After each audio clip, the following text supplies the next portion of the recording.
کے ابتدائی دور میں صحابی رسول صلی اللہ علیہ وسلم اسلام اور رمضان میں روزہ نیند سے شروع ہوتا تھا۔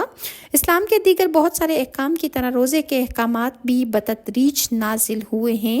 ابتدا میں روزے کے قوانین نسبتاً بہت سخت تھے، مثلاً شروع میں روزہ دار کو افطار کے بعد کھانے پینے اور بیویوں کے ساتھ ہم بستری کرنے کی اجازت تک نہ تھی جب تک وہ سو نہ جائیں۔ نیند آنے کے بعد یہ سب چیزیں ممنوع ہو جاتی تھیں۔ ظاہر ہے یہ ایک مشکل حکم تھا، صحابہ کرام کو اس پر عمل کرنے میں بہت دشواری پیش آتی تھی۔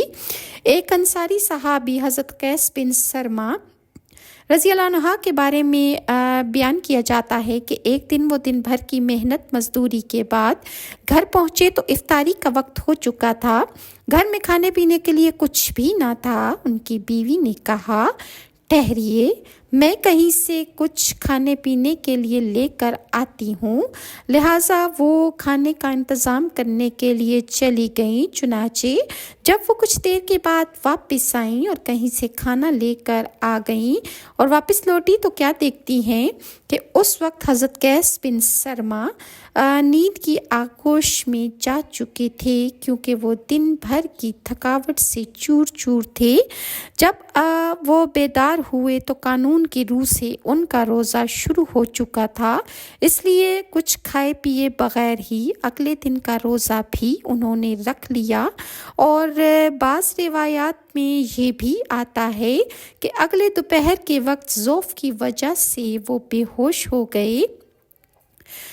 رسول اکرم صلی اللہ علیہ وآلہ وسلم کو جب اس واقعے کا علم ہوا تو اللہ تعالیٰ نے صحابہ کو درپیش ان مشکلات کے سبب اس سابقہ حکم میں کمی کر دی، اور نیا حکم اللہ تعالیٰ نے فرمایا، وَكُلُوا وَاشْرَبُوا حَتَّى يَتَّبِينَ لَكُمُ الْخَيْطُ الْأَبْيَضُ، جس کے مطابق صبح صادق تک کھانے پینے کی اجازت اللہ تعالیٰ نے عطا فرما دی۔ اسی طرح بعض روایات میں ہے، طلحہ بن عبید اللہ رضی اللہ عنہ سے روایت ہے کہ ایک عرابی پریشان حال، بال بکھرے ہوئے رسول اللہ صلی اللہ علیہ وآلہ وسلم کی بارگاہ میں حاضر ہوا اور اس نے پوچھا کہ یا رسول اللہ، مجھے بتائیے کہ مجھ پر اللہ تعالیٰ نے کتنی نمازیں فرض کی ہیں؟